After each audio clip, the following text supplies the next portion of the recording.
एक बेटी ऐसी भी हमें मिली है। भारतीय समाज निर्माण कार्यक्रम के अंतर्गत महिला संबंधित कार्यक्रम था, महिलाओं पर आधारित कार्यक्रम था और बहुत अच्छी कोशिशें चल रही हैं पूरे देश में।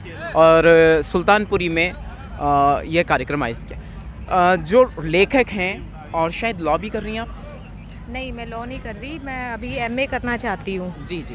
तो अभी बहुत संघर्ष से मतलब यहाँ तक पहुँची हैं। हाँ जी। थोड़ा सा इंट्रो देंगे बेटा कि मतलब आप कविताएं लिखती हैं, आपने बहुत अच्छी कविताएं मन से सुनाई थी।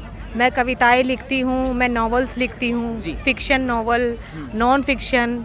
अपनी माँ के लिए मैंने लिखा है, मैंने लड़कियों के लिए लिखा है, कितने संघर्ष से वो गुजरी है। जो मैंने अपनी लाइफ में, जो मेरी माँ के साथ हुआ है, जो मेरी माँ ने अपनी लाइफ में जो जो देखा है, संघर्ष किया है हमारे लिए। मेरी माँ घरों में झूठे बर्तन धो के हमें पढ़ाया लिखाया है। और जैसे भीमराव अंबेडकर के साथ हुआ है, उन्हें भी अपनी जाति छुपा के घरों में रहना पड़ता था, उन्हें ऐसे संघर्ष करके पढ़ा है।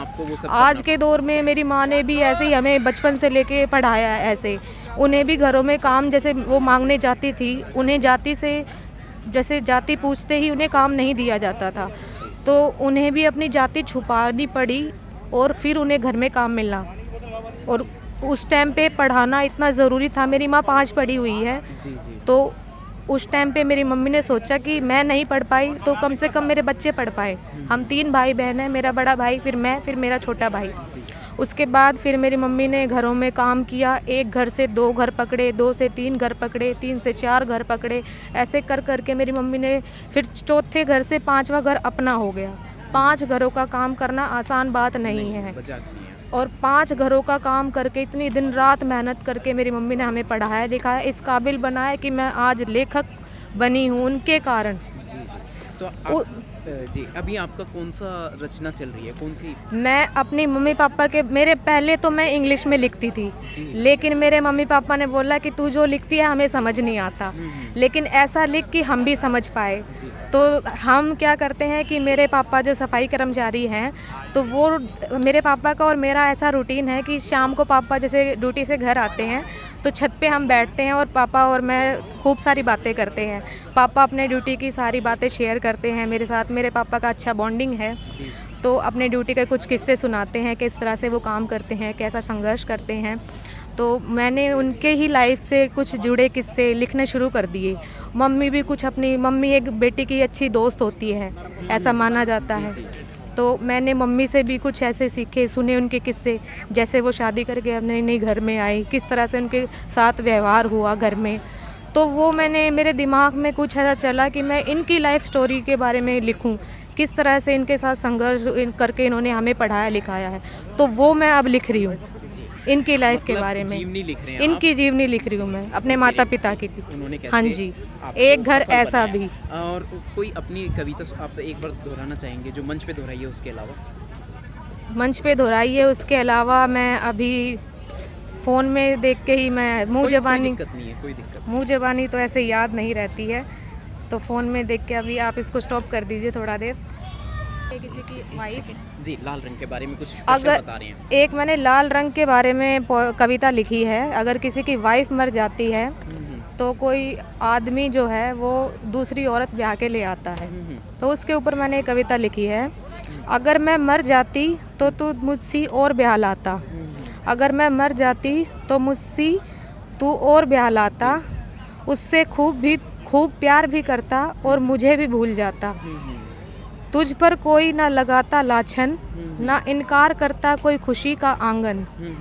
तूने तो फिर भी अपनी मनमर्जी सा जीवन जी लिया, और मुझसे इस समाज ने लाल रंग तक छीन लिया। इस सफ़ेद रंग को मुझ पर इस तरह से है ढाक दिया कि मैं समझ ना पाई मैंने ऐसा क्या है पाप किया। इनका बस चले तो मेरी रूह तक को ये रंगहीन कर दे, मेरी सूनी मांग में ये सफ़ेद ही सिंदूर भर दे। इनका बस चले तो ये रहने ना दे मुझ में लहू भी लाल, कि एक नारी का करके इतना अपमान ये फिर भी नहीं करते कोई मलाल। एक इंसान क्या चला गया औरत की ज़िंदगी से, उसकी कोई अहमियत ना रही, और आदमी बेशक दूसरा ब्याह रचाए ये तुम्हें लगता सही। एक लाल रंग ने साथ क्या छोड़ा उसका, कि सभी रंग उसके लिए श्रापित हो गए। वो क्या खाती है, कहाँ जाती है, क्या पहनती है, इसके भी पहरेदार मोहल्ले में सारे हो गए। सही बात है, बिल्कुल सही कहा। समाज के पेन पर और नारी के पेन पर बात कही है, बहुत अच्छी बात कही ये आपने। मैंने लिखा था। एक आप में जो लिखने की प्रवृत्ति है, बहुत ही मुश्किल हालात में कैसे क्रिएटिविटी करी? ये बस मैं 9th क्लास से ही, मेरी मैडम है हिंदी की, मेरी मैम थी, ये जो एक कविता थी उसमें नेताजी का चश्मा, 9th क्लास में या 10th क्लास में शायद थी, तो वहाँ मेरी एक होड़ लग गई एक मेरी सहेली से। पूरी क्लास को ही मैम ने दिया था कि इसमें सरकंडे का चश्मा, एक ऐसी कविता के नाम पे टास्क मिला था हमें कि इस पे कविता बनाओ। तो वहाँ से मुझे लगा कि मेरे में मैंने ऐसे ही बना दी, मतलब खेल वेल में। तो मुझे लगा कि ऐसे ही मेरे में ऐसा टैलेंट कहाँ से आ गया, मुझसे ये कविता कैसे बन गई। तो मेरे साथ की एक लड़की ने और बना दी, तो मुझे ऐसा लगा कि इसने मेरे से अच्छी कैसे बना दी। तो वहीं से मेरी जिद लग गई कि अब तो मैंने और बनानी है। तो फिर मेरी मम्मी ने मुझे मेरे पापा की एक डायरी दे दी, बोली तू इसमें फटे रजिस्टर में मत लिखा कर, ये कहीं खो जाएगा, डायरी में लिखना शुरू कर। तब से ही फिर मैंने रोज़मर्रा की, फिर 10th क्लास में आके हमें फ्री राइटिंग सिखाई गई। फ्री राइटिंग होती है कि मतलब जैसा भी लिखो, लिखते चले जाओ, गलतियाँ मत छाटो अपनी, फ्री राइटिंग करते चले जाओ, बस अपने मन में जो भी है उसको निकाल दो। तो वो मैं लिखना शुरू कर दिया, तब से ही मैं लिखती चली जा रही हूँ 9th क्लास से। गवर्नमेंट स्कूल में पढ़े आप? मैं 5वीं तक तो उसमें पढ़ी हूँ, 3री तक LKG UKG मैंने प्राइवेट से करी है और 3 क्लास में प्राइवेट में पढ़ी हूँ। उसके बाद मैं गवर्नमेंट में पढ़ी हूँ 12th तक। गवर्नमेंट में शिक्षा का इतना अच्छा स्तर पहली बार सुन रहा हूँ, बहुत अच्छी बात है। और दूसरी बात यह है कि अपने सिमिलर उम्र की बच्चियों को क्या संदेश आप देंगे, क्योंकि वो आज भी घुटन में हैं, आज भी उस माहौल को तोड़कर मतलब जो जिस तरीके से आपने अपनी पहचान बनाई है, इस पहचान को नहीं बना पा रहे। मैं तो यही कहूँगी, जो भी अपना हुनर है ना, उसको चाहे घर में रहो चाहे बाहर रहो, उसको निखारो। जी, अपनी योग्यता को पहचानो, अपनी योग्यता को पहचानो। जरूरी नहीं है सारे बच्चों में एक जैसा ही हुनर हो, सब में अलग अलग होता है। मेरे में राइटिंग का है, मेरे में सिंगिंग का है, मैं सिंगिंग भी करती थी। अब मेरे मम्मी पापा चाहते थे तो सिलाई सीख ले, मैंने सिलाई में ले लिया एडमिशन। अब मेरे से नहीं हो पाया, मैंने छोड़ दिया आधे में ही। फैशन डिज़ाइनिंग कर ले, मम्मी को बोल रही हूँ अगले दिन मेरे लिए तकिया सिल दो, मैडम ने बोला है। अब मम्मी करेगी तो मैं क्या फैशन डिज़ाइनिंग करूँगी। अब मेरे में वो टैलेंट नहीं है। अब कल को बोल रहे हैं किसी शादी फंक्शन में भाई डांस करो, अब मैं शर्मा के खड़ी हूँ एक कोने में, भाई मेरे को डांस नहीं आता तो नहीं आता। अब शर्माने से अच्छा साफ सीधी बात बोल दो।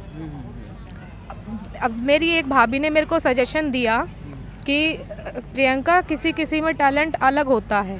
अब वो बात मुझे अच्छी लगी, तो तब से मुझे कॉन्फिडेंस आया कि मेरे अंदर वो टैलेंट नहीं है, तो उसमें शर्माने की कोई बात नहीं है। तो मैं यही संदेश दूंगी। आपने अर्जित करी आज तक? संविधान, मैं बच्चों को ट्यूशन देती हूँ, मैं 9वीं क्लास की लड़की को पढ़ाती हूँ। मैंने उसको संविधान के बारे में भी पढ़ाया है, संविधान के बारे में मुझे भी जानकारी है। अम्बेडकर जी ने संविधान लिखा है, 15 अगस्त 1947 को हमारा देश आज़ाद भी हुआ था। संविधान जो है अपना, ये 26 जनवरी को ये गणतंत्र दिवस हम मनाते हैं, ठीक है। और अब ये भारतीय समाज निर्माण संघ में आप आ रहे हैं, चलिए बहुत अच्छा है, बहुत अच्छा। मौलिक अधिकार हैं अपने, और अंबेडकर जी ने जो है इतना हमारे लिए किया है। समाज के ऊपर इतना क्राइम होता है आज के टाइम भी, आज के टाइम में भी जो है ना, आज के टाइम में भी अंबेडकर जी के जो है नक्शे कदम पे जो चल नहीं पा रहे हैं ना, वो जो लोग हैं वो मूर्ख हैं। मैं साफ सीधी बात कहूँगी, उन तक जानकारी नहीं, उनको जानकारी तक पहुँच नहीं रही, पहुँच रही है लेकिन वो अर्जित नहीं करना चाह रहे उस जानकारी को, वो उस जानकारी को एक्सेप्ट नहीं करते हैं, सुनते हैं एक दूसरे कान से निकाल देते हैं। पुरानी परंपराओं में खोए हुए नहीं बताऊंगी मैं उनको ये बताऊंगी, वो ये सोचते हैं कि ये लोग जो हैं किताबी कीड़े हैं, वो इस चीज़ को ये मानते हैं। अगर हम उनको ये बोलते हैं ना कि तुम ये चीज़ सीखो, तो वो ये सोचते हैं कि ये हमें भगवानों से दूर कर रहे हैं। हाँ, वो ये सोचते हैं। जी जी जी, बिल्कुल ठीक कहा आपने। तो समाज में ये जो रोग लगा हुआ है, ये धीरे धीरे कीड़ा सोचते हैं वो एक चीज़। मैं समझ रहा हूँ। मेरे घर में है, मेरे चाचा जी हैं, वो ये उन्होंने एक पूरी किताब पढ़ी है भीमराव अंबेडकर की, तो उनको ना बहुत गलत तरीके से सोचते हैं हमारे घर वाले खुद। समाज अभी रूढ़िवादिता का ही शिकार है। हाँ, जो थोड़े बहुत बाबा साहेब की या संविधान की बात करें, उन्हें वो किताबी पूजा चेहरा पाठ कहते कुछ नहीं करते, तो उनको बहुत बुरा भला कहते हैं, बुरा भला मतलब कहते कि हैं। धर्म से दूर किया जा रहा है और धर्म में ही असली अधर्म छुपा हुआ है। वो कभी पूजा पाठ नहीं करते, ना कभी माथा टेकते हैं, ना कभी पूजा पाठ में शामिल होते हैं, बस आके बैठ जाते हैं यूं ही। हम लोग करते हैं, मैं झूठ नहीं बोलूँगी, हम लोग करते हैं। चलिए बेटा, आपका शुभ नाम? प्रियंका सिरसवाल। कुछ प्रिंट हो गया, पब्लिश हो गई कुछ बुक्स आपकी? हाँ, मेरी प्रिंट हुई है, मैंने एंथोलॉजीज कंपाइल की है, सोलो बुक है मेरी, ख्यालों का सफ़रनामा, द विलेज गर्ल, ये मेरी सोलो बुक है। और मेरी एंथोलॉजीज़ है, नाइटमेयर है, द फेक सोसाइटी है, और मेरी यादों का शहर है, और तो मतलब बहुत बड़ी 1 AM थॉट्स भी अपने है। समाज की बेटी है। हाँ और जी। बहुत ही अच्छी बच्ची से आपकी मुलाकात हुई है। ये दूसरी बेटी है इस कार्यक्रम में जिसने अपनी विलक्षण बुद्धि का परिचय दिया है। तो ये होनहार बच्चे हैं और ये समाज को आगे लेके जाएंगे। और अभी हमारे माननीय वीर सिंह बहुत जी ने भी ये संदेश दिया है कि समाज का निर्माण होने जा रहा है और बहुत अच्छे भविष्य का निर्माण होने जा रहा है। हाँ जी, बिल्कुल। बहुत बहुत शुक्रिया। Thank you so much. Thank you very much. Thank you.